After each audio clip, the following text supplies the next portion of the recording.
한 교회에서 한 2, 30년 정도 같이 신앙생활을 한 성도들은 상당히 오랫동안 함께 신앙생활을 한 거잖아요. 그 오랜 시간만큼이나 온전히 한 마음, 한 뜻을 품을 수 있을까요? 짧게는 몇 년, 길게는 수십 년 동안을 결혼 생활을 하신 분들이 아마 여기에도 계실 텐데요. 한 이불을 덮고 살았던 만큼 부부가 한 마음이 되어서 어떠한 일에든지 이견이 없고 또 다툼이 없이 모든 일들을 아주 넉넉한 마음으로 서로 잘 풀어갈 수 있던가요? 대답을 안 하셔야지 가정의 평화가 찾아옵니다. 전혀 다른 환경에서 살아온 한 남자와 한 여자가 만나서 평생 서로를 이해하고 맞춰가면서 살아가는 게 부부라고 하지만 그런 부부조차도 그 오랜 시간을 함께해도 한 마음 한 뜻을 품는 게 상당히 어려울 겁니다. 다시 첫 질문으로 돌아가서 상당히 오랫동안 함께 신앙생활을 한 우리 성도들이 모든 일에 한 마음 한 뜻을 품는 것이 과연 쉬운 일일까요? 세상 모든 문제는 서로의 다름에서 시작된다고 해도 과언이 아닙니다. 성경을 봐도 마찬가지죠. 여호수아와 갈렙 또 다른 열 정탐꾼들은 가나안을 바라보는 시각이 상당히 달랐습니다. 그 관점에서 차이가 상당히 컸죠. 그리고 그로 인해서 이스라엘 민족은 40년 동안 광야에서 생활을 해야 했습니다. 바울과 바나바는 마가 요한에 대한 서로 다른 생각을 가지고 있어서 첨예하게 대립했습니다. 그리고 그 결과 결국 서로 다른 길을 가서 서로 각자의 사역을 하기에 이르렀습니다. 정탐꾼의 사례처럼 옳고 그름이 명확하게 분명하게 판단할 수 있는 그런 사건도 있지만 바울과 바나바의 사례처럼 누구의 생각이 더 옳다, 누구의 생각이 잘못됐다 이것을 판단하기가 더 어려운 일들이 많은 게 사실입니다. 다름의 문제와 그로 인한 관계의 문제는 어느 곳에나 존재합니다. 두 사람만 모여도 이유와 정도만 다를 뿐이지 서로 다르지 않을 수가 없습니다. 그 어느 집단보다 다양한 사람들이 모인다고 하는 이 교회도 마찬가지죠. 그 문제들이 수면 위에 얼마만큼 드러나느냐, 이 차이일 뿐. 또 어떠한 방식으로 그 문제를 해결하느냐, 이 방식의 차이일 뿐. 서로의 다름으로 인해서 생기는 이 문제들, 모든 교회가 가지고 있는 가장 큰 문제라고 할 수 있을 겁니다. 바울 사도는 로마서 1장 8절에서 너희 믿음이 온 세상에 전파되었다라고 하면서 로마 교회의 믿음을 상당히 극찬하죠. 그러나 로마 교회 역시 문제를 가지고 있었습니다. 그 문제의 핵심은 서로의 다름이었고 이 다름의 문제가 상당히 심각했습니다. 교회 안에 있는 서로의 다름과 그로 인한 관계의 문제를 해결하는 게 상당히 어렵죠. 너무나도 민감하고 예민한 부분입니다. 이 부분에 대해서 사도 바울은 어떠한 해결책을 제시할까요? 로마 교회에 있었던 문제의 발단은 1절을 보시면 믿음이 연약한 자와 너희라는 두 집단 간의 서로의 다름이었습니다. 2절 마지막 부분을 보시면 믿음이 연약한 자란 채소만 먹는 사람이라고 말합니다. 당시에 일반적으로 구매할 수 있었던 이 고기의 대부분은 먼저 신전에서 이방 신에게 바쳐진 다음에 시장으로 나오는 것으로서 사실상 우상에게 바치지 않은 고기를 얻는 것은 불가능에 가까웠다고 할 수도 있습니다. 이방 신에게 바쳤던 고기를 우리 믿는 자들이 어떻게 먹을 수가 있어? 그런 고기는 나는 절대로 먹을 수 없기 때문에 나는 채소만 먹겠다. 주로 누가 이렇게 했을까요? 오랫동안 율법을 철저히 지켰던 유대인 그리스도인들입니다. 반면에 2절을 보시면 너희란 모든 것을 먹을 만한 믿음이 있는 자들로서 로마에 있었던 이방인 그리스도인들을 가리킵니다. 이 사람들은 하늘에서나 땅에서나 오직 여호와만이 우리의 하나님이시기 때문에 우상에게 바쳤던 고기 따위 그게 뭐라고, 그것이 우리를 더럽게 할 수 없다, 이런 가르침을 그대로 받아들였죠.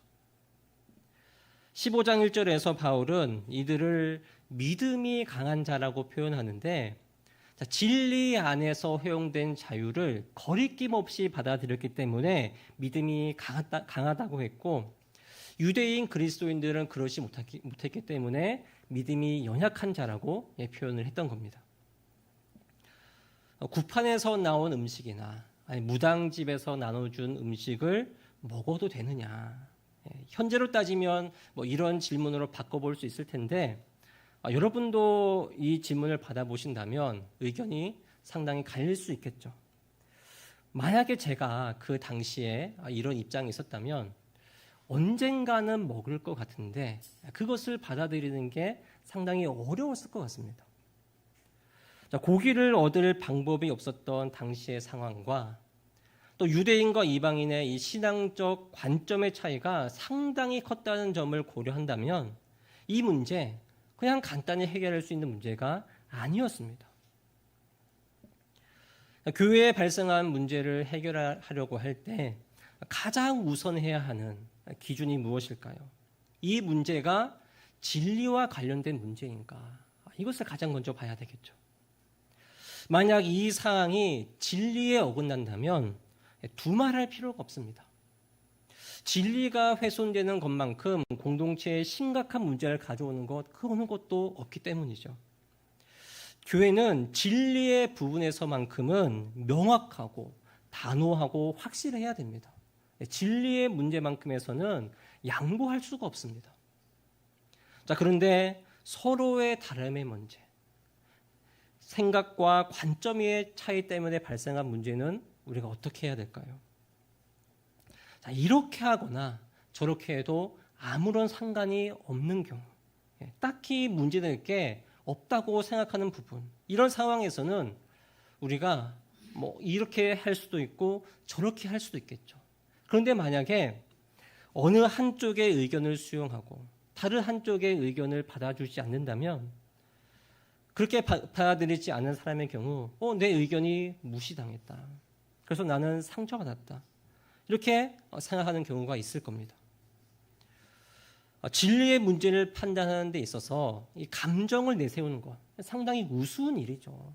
진리의 부분에서는 감정을 내세울 수가 없습니다. 하지만 옳고 그름을 판단할 수 없는 문제에 대해서 감정이 상해버린다. 교회에서는 이 부분이 얼마나 심각한 문제인지를 우리는 많이 볼 수 있습니다. 엎친 데 덮친 격으로 5절을 보시면 로마 교회는 날과 절기의 문제까지 더해졌습니다. 이방인 그리스도인들은 허용된 범위 안에서 자유를 누리는 사람이라고 했죠. 모든 날이 다 주님의 날이다. 세상에 있는 모든 날이 다 주님의 날인데 어떤 날이 더 특별하고 어떤 날이 더 중요한가? 그렇지 않다고 생각했습니다. 반면에 유대인 그리스도인들은 대대로 안식일과 절기들을 철저하게 지켰습니다. 시대가 바뀌었다고 하지만 율법이 나와 있기 때문에 율법이 정한 바에 대해서는 철저히 지키는 게 지극히 당연하다. 이 두 집단의 관점이 첨예하게 대립할 수밖에 없는 상황입니다. 이 문제에 대해 바울 사도는 어떻게 권면하나요? 먼저 모든 것을 먹을 만한 믿음이 있다고 한 이 이방인 그리스도인들에 대해서 1절을 보시면 너희는 믿음이 연약한 자를 받아들여라. 진리의 문제가 아니라면 상대방의 입장을 수용하고 받아들이라고 이렇게 권면하고 있습니다. 그 근거가 무엇인가요? 3절 마지막 부분을 보시면 하나님이 그를 받으셨습니다. 받으셨다는 단어는 하나님이 그 사람을 자기 백성으로 인정하고 받아주셨다는 말을 의미합니다. 모든 그리스도인들이 하나님의 자녀로서 동등한 자격과 신분을 얻었습니다. 그리스도 안에서 모든 성도가 한 몸이 되었고 한 지체가 되었습니다. 그렇다면 서로를 받아주는 게 당연하다는 말이죠. 바울 사도는 이 부분에서 더욱 구체적으로 권면합니다. 1절과 3절을 보시면 비판하지 말라, 업신여기지 말라라고 권면합니다. 바울은 이방인 그리스도인들에게 믿음이 연약한 자를 받아들이고 한 후에 1절에서는 유대인 그리스도인들의 의견을 비판하지 말라, 3절에서는 먹지 않는 자를 업신여기지 말라라고 권면합니다. 자, 우리말로 번역된 업신여긴다는 단어의 원 의미는 내려다보면서 멸시한다라는 뜻을 가지고 있습니다. 자, 이 단어는 주로 자기가 위에 있다고 생각하는 사람이 아래에 있다고 생각하는 사람을 대하는 이 거만한 자세, 자신을 주장하기 위해서 다른 사람을 낮추고 깔보는 자세를 의미하는 단어입니다. 자, 이방인 그리스도인들이 유대인 그리스도인들을 향해서 아무 문제가 없다는데 너희들은 그렇게 오랫동안 신앙생활을 했으면서 그렇게 오랫동안 하나님을 믿고 섬겼으면서 믿은 지 얼마 되지 않은 우리보다 왜 더 믿음이 없느냐, 너희들 믿음이 그거밖에 안 돼, 이렇게 말하는 것이죠. 그렇게 상대방의 신앙을 평가절하하면서 자신들의 생각, 자신들의 입장이 옳다라는 것을 주장하는 겁니다. 바울이 업신여기지 말라고 권면한 이유가 무엇일까요? 업신여긴다는 것은 교만과 연결되기 때문입니다. 야고보서 4장에서는 형제를 비방하고 비판하는 것은 곧 율법을 비방하고 율법을 판단하는 것과 같다고 했습니다. 자, 풀어서 설명하면 다른 사람을 비판하는 것은 하나님께서 세우신 이 말씀의 권위보다 내 생각을 더 위에 두려고 하는 이런 교만한 행위라고 말하고 있는 겁니다. 다른 사람을 업신여기는 것은 내가 하나님이 되어서 내가 모든 것을 판단하겠다, 이런 교만이라는 거예요. 하나님께 귀하게 쓰임을 받았던 이 성경의 인물들을 보면 공통된 특징이 하나 있죠. 하나님의 말씀을 듣고 그 말씀에 순종하기만 했다는 겁니다. 그들 중에서 하나님 말씀 위에서 하나님 말씀을 판단하고 하나님의 뜻이 무엇인가 내 생각대로 그것을 판단했던 사람 아무도 없었습니다. 우리는 모두 하나님의 안에 있는 하나님의 자녀들인데 높고 위대하신 하나님께서 우리 앞에 계신데 다른 사람을 내려다보는 것, 다른 사람을 내 마음대로 판단하는 것, 그렇게 할 수가 없다는 것이죠. 겸손한 마음으로 서로를 존중하고 서로를 받아주는 것, 이것이 성도의 도리이고 주 안에서 한 지체가 된 그리스도인들의 도리라는 말입니다. 이어서 바울 사도는 유대인 그리스도인들을 향해서 이렇게 권면합니다. 3절을 보시면 먹지 않는 자는 먹는 자를 비판하지 말라. 여기에서 비판한다는 단어는 다른 사람의 잘못을 찾아내서 정죄한다는 뜻인데 이 부분에서 바울은 남의 하인을 비판하는 문제를 비유로 듭니다. 4절을 보시면 뇌가 누구이기에 남의 하인을 비판하느냐라고 말하죠. 여기에서 이 하인은 그 집안에 여러 종들이 있을 수 있는데 그 종들 중에서 주인의 집 안에서 집안일을 하는 종들을 가리키는 단어입니다. 주님의 신뢰를 받는, 주인의 집안에 있다면 상당히 신뢰를 받는 사람이겠죠. 또 주인과 상당히 가까이에서 지내는 그런 종인데 다른 사람이 이런 종을 누가 판단할 수고 비판할 수가 있다고 말하는 겁니다. 그 종이 서 있거나 넘어지는 것도 그 종의 주인이 알아서 할 일이고 그 종이 서 있다면 그 종을 서게 하는 것은 그 주인이다. 주의 종에 대한 권리가 누구에게 있다고 말하는 겁니까?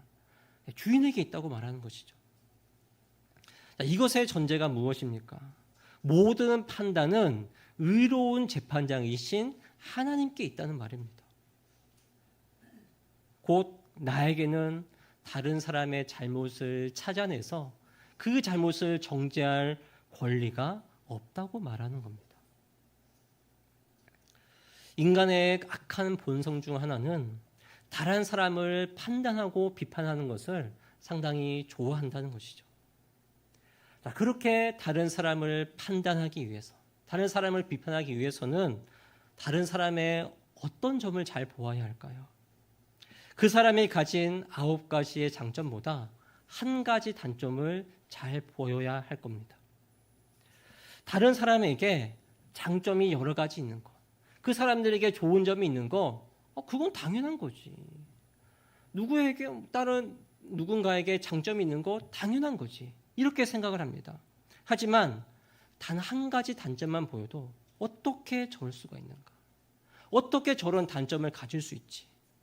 그것을 용납하지를 못합니다. 작은 단점 하나로 그 사람이 가지고 있는 모든 장점을 다 덮어버리고 그 사람을 이런 사람이다, 저런 사람이다 판단해 버린다는 것이죠. 중요한 것은 그 사람의 장점, 또 그 사람의 단점, 이것을 나누는 것도 결국 내 생각이고 내 관점이라는 거예요. 내 관점과 같으면, 내 관점과 부합하면은 그것은 장점이고, 내 생각과 조금 다르다면 그것은 단점이다. 이렇게 생각한다는 겁니다. 결국 이것도 다름의 문제이죠. 그런데 나와 다른 점을 들추어내서 비판하는 것, 이것이 과연 옳은가? 이것이 바로 인간이 가지고 있는 죄된 본성이라는 겁니다. 자, 그러면 우리를 향한 하나님의 관점, 하나님은 우리를 어떠한 관점으로 바라보실까요? 잘하는 것 하나를 보시면 하나님은 그것을 크게 칭찬하셔서 선한 일로 사용하도록 하시는 분이시죠. 그리고 9가지 단점이 보인다면 물론 하나님께서 우리를 질책하실 때도 있습니다.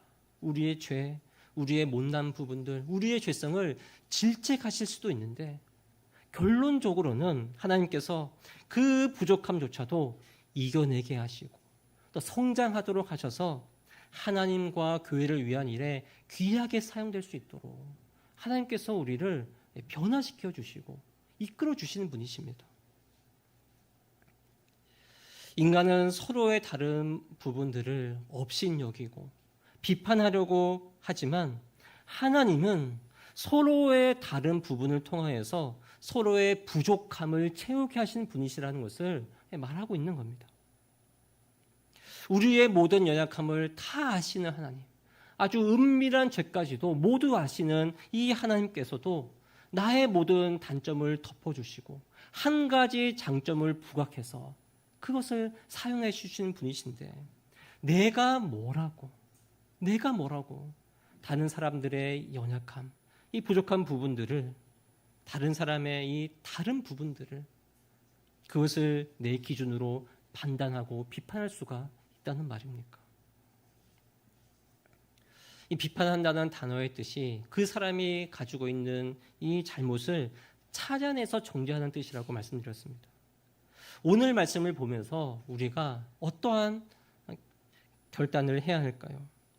비록 나와는 다르더라도, 나와 이 다름이 있더라도 그 사람이 가진 이 다름의 장점, 그 사람만이 가지고 있는 다른 사람에게 없는 이 다른 부분이 있더라도 이 다름의 장점을 들추어내는 사람, 나는 할 수 없지만 그 사람은 할 수 있구나, 나와 다른 그 사람이 이것을 할 수 있겠구나, 이 생각을 가지고 그 사람의 다름이 유익하게 사용될 수 있도록 그 사람을 도와주는 것, 그 사람을 격려하고 지시해 주는 것, 이것이 우리에게 있어야 된다는 것이죠. 우리가 아무리 노력해도 그래도 우리는 다른 사람의 연약함, 다른 사람의 다른 점이 눈에 쏙 들어올 겁니다. 판단하고 비판하고 싶은 마음이 우리에게 계속해서 일어날 겁니다. 그것이 우리의 죄성이기 때문이죠. 그런데 그렇게 우리의 서로의 다름이 올라올 때 이를 물리칠 수 있는 단 하나의 마음이 있다면 그것이 바로 사랑입니다. 그 사람의 연약함과 미흡함이 크게 보일 때 우리 안에 사랑의 마음이 있다면 그 사람이 연약하고 미흡한 만큼 그만큼 성장의 가능성이 있구나. 그 사람이 부족한 만큼 앞으로 더 많은 부분에서 성숙해 나가고 발전해 나갈 수 있구나. 그것을 우리가 깨닫게 해주는 것. 그리고 그 사람이 자라날 수 있도록 도와주는 것. 이것이 바로 사랑이라는 거예요.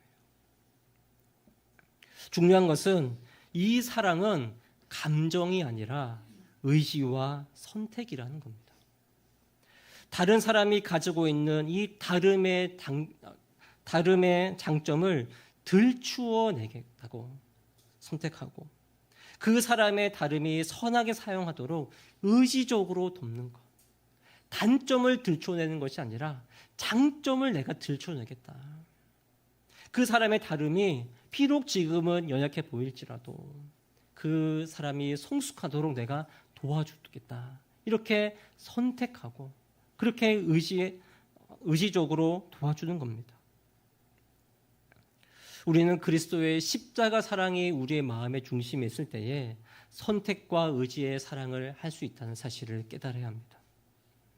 하나님의 용서와 자비를 경험한 사람은 다른 사람을 비판하는 것이 아니라 그것 또한 부분이라도 배려해주고 존중해주고 수용해줄 수 있기 때문입니다.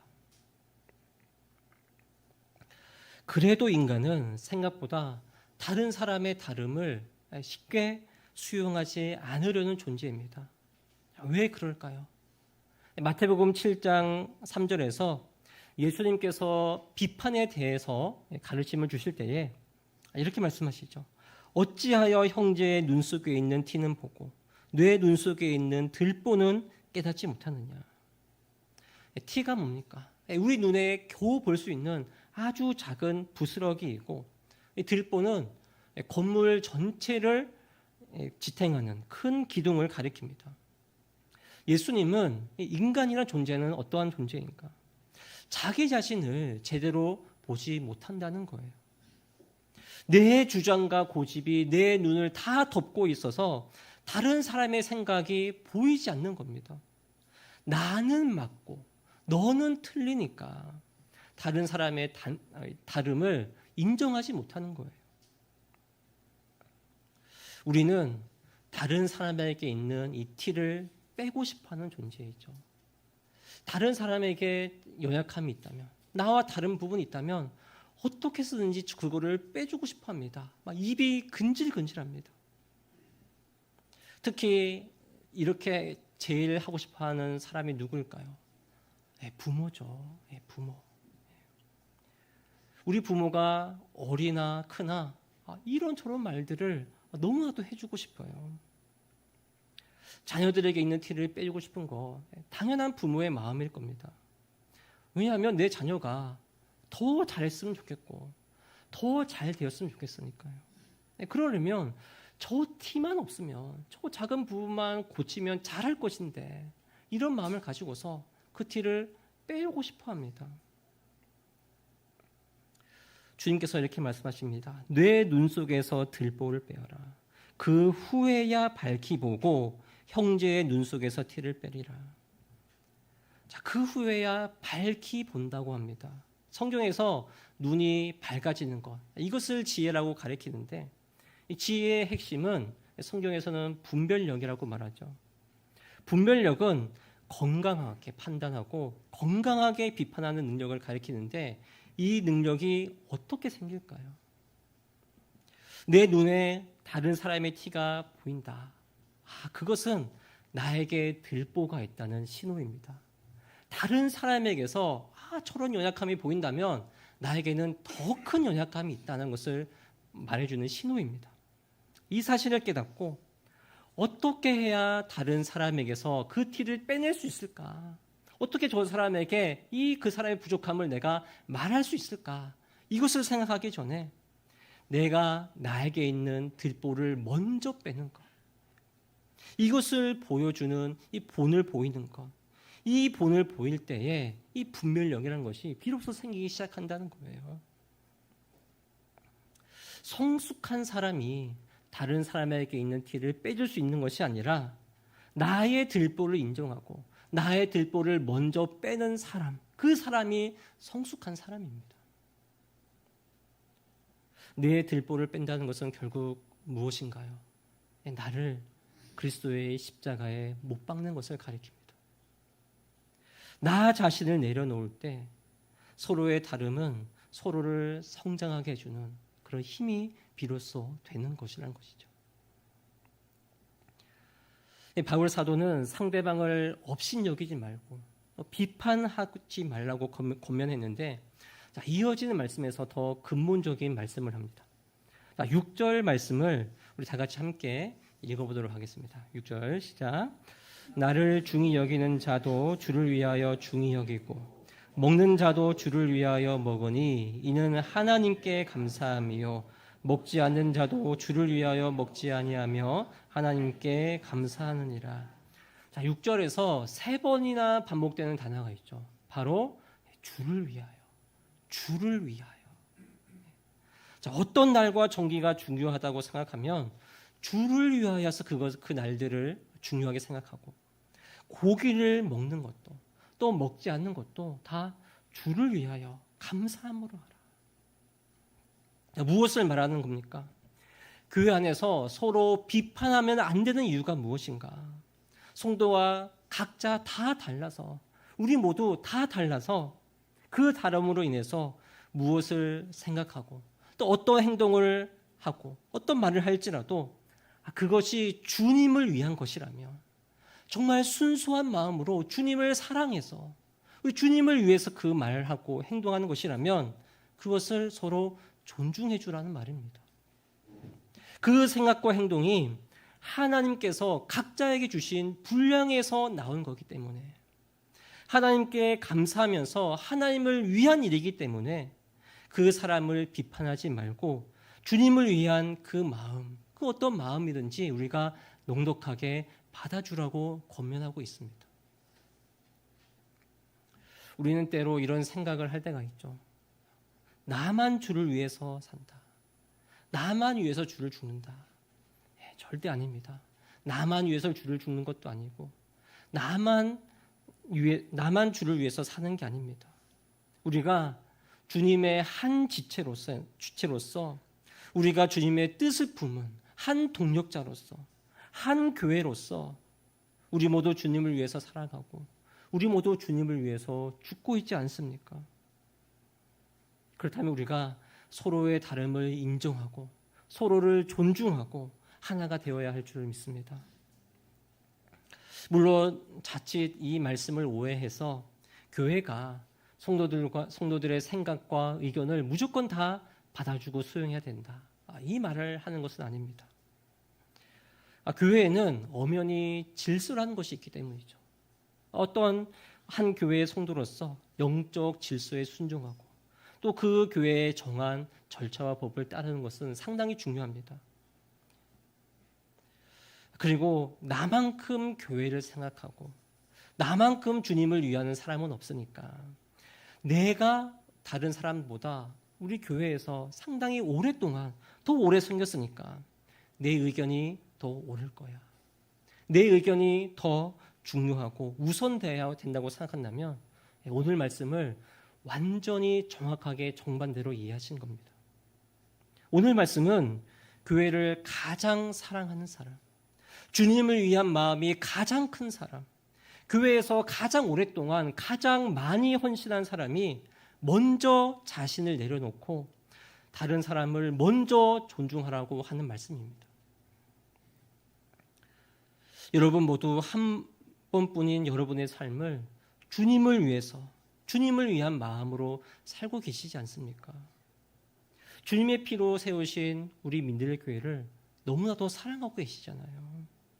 그렇다면 이 주님의 말씀에 순종하셔서 내 생각과 내 의견과 내 주장을 가장 먼저 내려놓으셔야 됩니다. 주님을 사랑할수록, 이 교회를 사랑할수록 먼저 내가 더 낮은 자리로 나아가야 됩니다. 그래서 다른 사람의 의견, 다른 사람의 생각을 먼저 존중해 주시고 다른 사람의 마음을 먼저 받아주셔야 됩니다. 그렇게 해야지 우리 민들레 교회가 주 안에서 하나가 될 수 있습니다. 내가 죽어야지 우리 모두가 살 수가 있습니다. 우리 모두 십자가에 못 박혀야지 우리 민들레 교회가 살 수 있는 거예요. 그리고 몇 번을 강조해도 지나치지 않습니다. 무엇보다 중요한 것은 진리를 따르는 겁니다. 진리를 따르는 것. 하나님의 말씀을 따르는 것이 그 무엇보다 우선되어야 하고 가장 중요한 부분입니다. 내 모든 것을 다 내려놓고 내 생각이 이러할지라도 내 관점이 이것이 무조건 옳다는 생각이 들지라도 하나님께서 이렇게 말씀하시면 그 말씀에 순복하는 게 우리 교회가 살아갈 유일한 길인 줄을 믿습니다. 이런 것을 지키는 선에서 주님의 위하는 마음은 너무나도 귀하고 소중하기 때문에 우리는 비판하기보다 다른 사람을 존중하고 인정해주고 사랑하는 일에 힘써야 할 것입니다.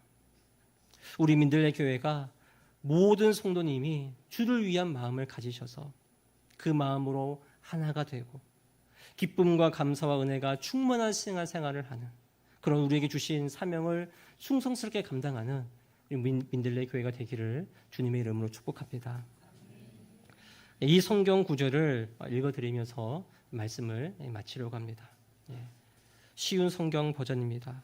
무슨 일을 할 때 이기적이거나 교만한 마음을 갖지 말고 겸손한 마음으로 나보다 다른 사람을 더 존중해 주십시오.